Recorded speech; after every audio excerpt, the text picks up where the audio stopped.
Of course, the breaking news this morning presented by BetQL. Smarter bets start with BetQL. Download the BetQL app or visit BetQL.com today. Ezekiel Elliott is officially back with America's team. We have money, too. 1 year, according to Pro Football Talk. 1 year, $3 million, $2 million guaranteed. We can't see your eye roll, Chop. Hope you can hear it. Let's bring in Jon Machota from The Athletic, who has covered Ezekiel Elliott throughout his career. And he joins us here on the D&M Leasing Hotline on Shan, RJ, and Bobby. Good morning, John. Your Zeke reaction. I mean, the Cowboys kind of take the surprise out of it when you're around them this weekend. I mean, I think most, if not all organizations would be giving out a lot of no comments. But if you go back to last week's Tuesday press conference, the kind of the pre-draft thing they do every year, and they were open, Steven and Jerry, about going into detail about, hey, meeting up with Rocky Arsenault and Zeke last week out at the Star, and then that throughout the draft when they would be asked about it, it just seemed like it was a foregone conclusion. And then they do this little thing called not draft a running back with any of their 8 picks, and you just seem like, well, this stuff's lining up. I'd say the biggest thing to me is just, and I probably shouldn't just look at one stat, but it's tough to get past the whole every single season, the rushing average yards per carry just keeps going down. And Jerry said that he liked what he saw from Zeke during those last few games in New England last year. So I guess that was enough for him. But I don't know how you look at this running back room and think that, oh, no, they're fine at running back. What do you think his role will be, John? In this running back room, he could be the lead guy. I mean, there's not like an obvious. I mean, Rico Dowdle, Royce Freeman. I mean, it's open for. I don't think anybody can tell you right now who their leading rusher could be. Their leading rusher this season might not be on the team yet. Well, I mean, that's what I was hoping you would say. There's no way that this is the running back room. There's no way the starter's on the roster right now, right? It's funny you say there's no way, but in covering this team, and you guys will obviously remember because you don't have to go back that far, but there were times when we felt this way about the safety position and the defensive tackle position, where it was like it wasn't just like the NFC East or just the NFC. We're talking the entire NFL. There was nobody pouring less resources in the safety position, and for a while there, the defensive tackle position, and running back is clearly. It's funny because I've watched it go from where it was so important under Jason Garrett, where whether you talk about that DeMarco Murray season in 2014. And then they were like, well, we can do it kind of with anybody, and brought in Darren McFadden. And then they go and they're like, no, we need a lead guy. And they draft Zeke, and then they give him the contract extension. And ever since then, I feel like that's been to Jerry or whoever else in there, but most importantly, Jerry, that, well, we're not going to make any significant investments in running back again. And it was very apparent last year's draft. They needed to draft a running back somewhere in the middle of that draft, and they didn't do it until the 6th round. And they obviously needed to do it again in this draft because, let's be honest, the biggest thing about this is running back is a young man's game. And for them not to draft one in either of these 2 drafts, that was kind of telling to me, because I know a lot of people will point to that 4th round and say, well, they didn't have a 4th round pick, and that's the one they used on Trey Lance. I don't know if they had a 4th round pick, they were taking a running back there either. I think what this tells you, actions speak louder than words, and our actions say that no team in the NFL has devalued the running back position more than the Cowboys. Yeah, because they went a lot of that is they were so high in the position before. But I mean, because the Chiefs took an approach like this where they just took a 7th round pick at Pacheco and just threw him out there.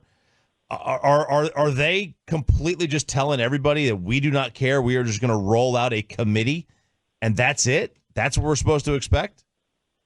Well, as of right now, but I thought it was interesting how Jerry pointed out on Saturday when talking about the running back position, how, and really just in their roster building in general, what remains, and talked about how, well, there's teams that have won the Super Bowl that made a trade, and he specifically said for running back in the middle of the season. So that can be done. He didn't say any other position, but he used that as an example. And so to me, that just seems like we're going to look at this entire season where they could be bringing in guys off the street if it isn't working. They could be making a trade to another team. I just find it hard to believe that they're like, well, no, here, Coach McCarthy, here's your group. Figure it out. This is what you're going to have this season. I don't see that happening. Jon Machota from The Athletic recapping the Cowboys draft on the D&M Leasing Hotline. John, do you think that Jerry's Jonathan Brooks comments were ill-advised or a little intentional? Oh, he knew what he was doing there. As soon as I left that that draft and walked back in our little room that we write in, that's what I told multiple people in there. I go, there's no way he says that unless it was like, well, we know he's not going to make it here, and we're not trading back up in the second round, so that's not going to be a guy we get. And maybe it was a guy that even if he was there in the second round, maybe they didn't love him as much as was put out there. But I understand where everything is right now. Whether you talk about the end of the season, what I think is the worst loss in Cowboys history, then you roll it into the all-in comments, then you roll into them doing the least amount they've ever done in free agency, the least amount of any team in the NFL. It's so easy to be frustrated with the Cowboys, poke fun at them, whatever. But I just do not believe that Jerry Jones really wanted Jonathan Brooks and then said all that stuff and went on and on. It wasn't like it was just, oh, no, we like Jonathan Brooks. When he kept pouring on the more and more, I thought, oh, no, he's doing this on purpose. They're not really all that interested. They'll be just fine if he goes before they pick. John, when you look at the way the Cowboys, like you mentioned, they may be signing guys off the street. They may be doing different things like that with running back.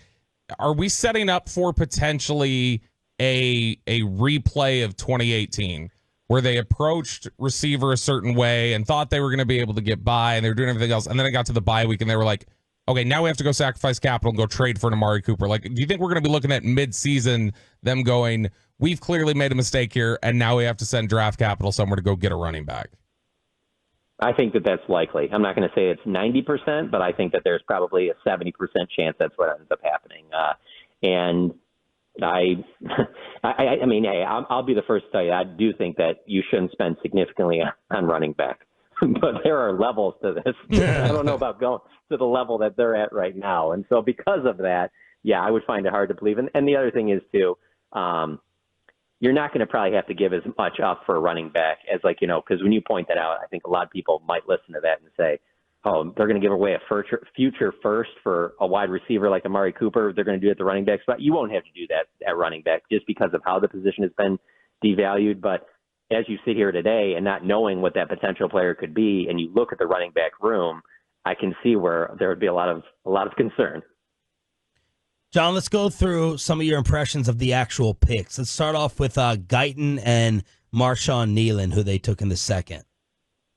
It's hard for me to just talk about Tyler Guyton just by itself without including that they were able to get a high third-round pick out of it, and that just factors in my mind the entire time. So I felt it was fine to take Guyton at 24, and I know he's got some, hey, he's kind of a project. It's going to take some work. He's probably not going to hit the ground running. I get all that, but even if they had re-signed Tyron for another year, I still think you needed to find his heir apparent, and it's tough to do that at left tackle outside of the first round. And so I really like that, plus because of the fact that they were able to get that early third. I think if you told anybody before the draft started they'd be able to pull that off, I think most would be fine with that. And so first day, I thought they knocked it out of the park. The Nealon thing kind of surprised me. And so for me, working at The Athletic and just being friends with Dane Brugler, I lean on him for a lot of this stuff just because I know he does it, 365. And so I knew how highly he had Nealon rated, and him still being out there. I liked the move, and I didn't think it was a huge surprise just because how much longer are you going to have DeMarcus Lawrence? This could be his final season. You just lost Dorrance Armstrong. They're hoping for big things out of Sam Williams, but what if he doesn't meet that? You need another edge rusher opposite of Micah, and I even thought edge rusher could have been a possibility in the first round if they got wiped out on the offensive line. So that part didn't surprise me. I don't know a ton of Nealon. The biggest thing is that anybody you talk to about him just talks about how there's that motor, that effort all the time. And so to me, that compares a little bit to like Dorrance and to DeMarcus. And so, yeah, I really like both those picks. Now we move on to Zach Wilczyk's favorite, Cooper Beebe. And then let's get to the name I'm scared to pronounce with Maris Leofau. So, yeah, Beebe, again, I just think I look at that as a package deal with Guyton. And I just find it hard to believe that anybody that studies the draft would honestly say that they didn't love the idea. If you went into the draft and you said, hey, look at all these issues the Cowboys have, all the holes they have on the offensive line, they're going to turn pick 24 into getting Tyler Guyton and Cooper Beebe. I get it. It's easy to be negative about the Cowboys right now, but I don't understand how anybody doesn't love that. I mean, that's about as good as you can expect out of the 24th pick to turn it into that. And so the thing about Beebe is that I think they're going to give him every opportunity to be their starting center. But let's say that he's just okay and it doesn't work out. Everything I just said about DeMarcus Lawrence not knowing how much longer he's going to play, you can say a lot of the similar stuff about Zach Martin. I mean, if this is Zach's last season in Dallas, Cooper Beebe could be a guy that ends up being their right guard of the future. And so either way, they needed so much help on the offensive line to get both of those guys. Guyton and Beebe, I thought was a home run. By far the best thing that they did in this draft. And then Leofau, I know they liked him. They brought him in. I just thought he was more probably a 4th or 5th round guy. But when they don't have a 4th round pick and they don't pick until late in the 5th, and then now knowing exactly how much they've devalued running back, I understand why they took him. I think it's because of not just what he can do on defense and how multiple he is there, but I think he immediately comes in and he's probably one of their best special teams players in a time where I think special teams are going to matter even more now with some of the rule changes. And so just listening to Will McClay and some others, even on your station before the final round started, listening to you guys in the draft show talking to some of the scouts and stuff, it's very clear that they liked, much like with Nealon, the effort and the upside there, and they needed help at linebacker, so I didn't hate the pick. John, is it unusual, though, the idea you talk about Beebe starting at center, never played center in college, Guyton played 1 game at left tackle at Oklahoma. Is there concern about, hey, we're not only banking on 2 rookies on our starting offensive line next year, we're banking on 2 rookies who we're asking to change positions? To be honest with you, I understand why people would have concern about that, and there is a reason to have some concern. For me, though, I just look at the alternative, and it's kind of like looking at the rest of this running back room. I look at the rest of that offensive line room, and I go, okay, we'll take them away. Pretend like you didn't draft them. Who are you having in those positions? So I don't feel that much better about any of those guys. Yeah. So it is one of those things where I just feel like we're kind of back into that 2011 when Garrett took over as head coach. You could tell his number one thing was going to be having to turn over the offensive line because it was aging. Guys they were moving on from. And so obviously it was nice to be able to get Tyron Smith as Jason Garrett's first draft pick, but they didn't get a chance to pick that high. Of course, they'd love to have Joe Alt, but that just wasn't going to happen. And so whoever they were going to get at 24, even if they didn't trade back, there was going to be something about that player. Marius Mims, it wasn't like that was, oh, well, this is a no doubter. This guy steps in right away and he's Tyron part 2. I just feel like whatever you were going to get there's going to be a little bit of a growth that's needed there. And so the one thing I'll say is that, again, it's easy to be critical of the Cowboys, but I think you're taking a little too far to be critical of their offensive line in terms of the draft, specifically the first round. They have done that as well, if not better than every single team in the league, so they deserve benefit of the doubt there. Jon Machota, The Athletic, here joining us on 105.3 The Fan. Because if you look at the offseason as a whole, everything is kind of set up to win now. All these guys are on 1-year deals. But the draft was more of a future plan, which I'm fine with. I love that idea. But does that not mesh with their entire offseason as a whole? Oh, yeah. No, it does. It's like instead of saying all in, Jerry should have just said, like, hey, this is going to be a little bit of a rebuild. I mean, because that's what it is kind of going through right now, is that they're going to lean even more heavily on the young guys. Jerry's saying at the end of the draft that, hey, we're going to need a lot of these guys in their second, third years to step up. And I get that. It's tough to fully believe in that because of what you've seen from Luke Schoonmaker and Mozzie Smith to think that they're going to take these massive leaps. And then Overshown coming off the knee injury. There's just a lot of counting on some really young guys that you don't know for sure what they're going to do. And I just think that, again, I go back to it started at the Senior Bowl, but then it's continued all the way up and through this weekend of just constantly going back to saying the all-in thing. I just think it makes it worse than if you to just come out during the Senior Bowl and said, hey, we got these 3 big contracts we're trying to get done with Dak, with CD, and then eventually with Micah that we're not going to be able to be even spending as much as we did in the years past in free agency. So it's going to be there's going to be some times where there's not much going on. But to sit there and keep going back and back to the all-in, you're just making a fan base that's already angry, even angrier, and making people that were already question you even more. And so I don't think that did them any favors. But I think Jerry knows that to a certain extent. But because he kind of dug in, he's more dug in now than ever. So he's not going to back up, and he's not going to sit there and say, yeah, I probably shouldn't have said that. But I think that every time that comes up, it kind of makes it a little worse as opposed to just kind of tampering things down and be like, hey, it's going to be kind of a slow off season. We're not really, we got to kind of turn this roster around a little bit. So I think that was probably a mistake. Grade the off season as a whole. So I think the draft was I'd probably give it a B+, but with what they did how little they did in free agency, I'd have that somewhere in the D or lower. So I don't know how I could be any higher than a C or C minus. A lot will depend on how this draft class impacts this team. I mean, you have to get something out of this draft class.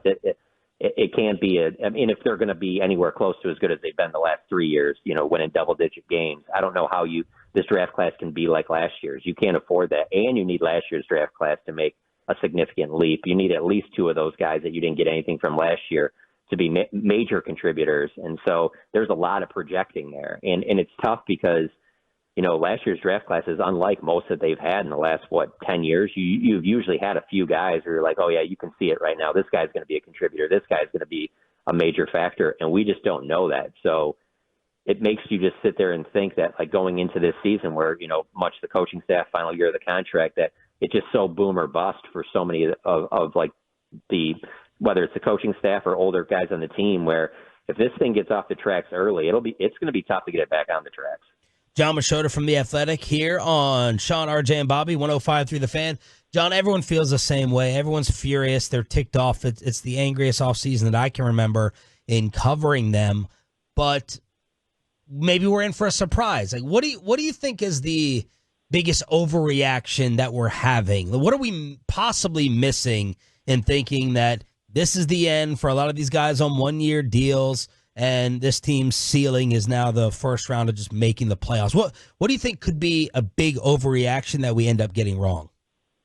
Yeah, it's a good point. I mean, when people have asked me, are there any positives at all? The two I go to is that if you go back to training camp 2014, training camp 2016, though the expectations were so low. I remember 14, that was when Jerry said that, it was going to be an uphill climb, uphill battle. And I remember being surprised because usually so positive before that those seasons start in 2016. Romo goes down and Dak's kind of thrown into that starting role. I don't think anybody thought either of those seasons would turn into how good they did, and maybe that's the case here. I think the one thing that you could say is that maybe some of these one-year deals got guys with feeling like their backs against the wall, and maybe a lot of guys use that pressure and turn it into something positive, and kind of maybe they galvanize themselves in the locker room. We're like, hey, we're being doubted now more than ever because, let's be honest, in the social media age that we're in right now, when you say that, Sean, about you can tell that with the fan base, I certainly can.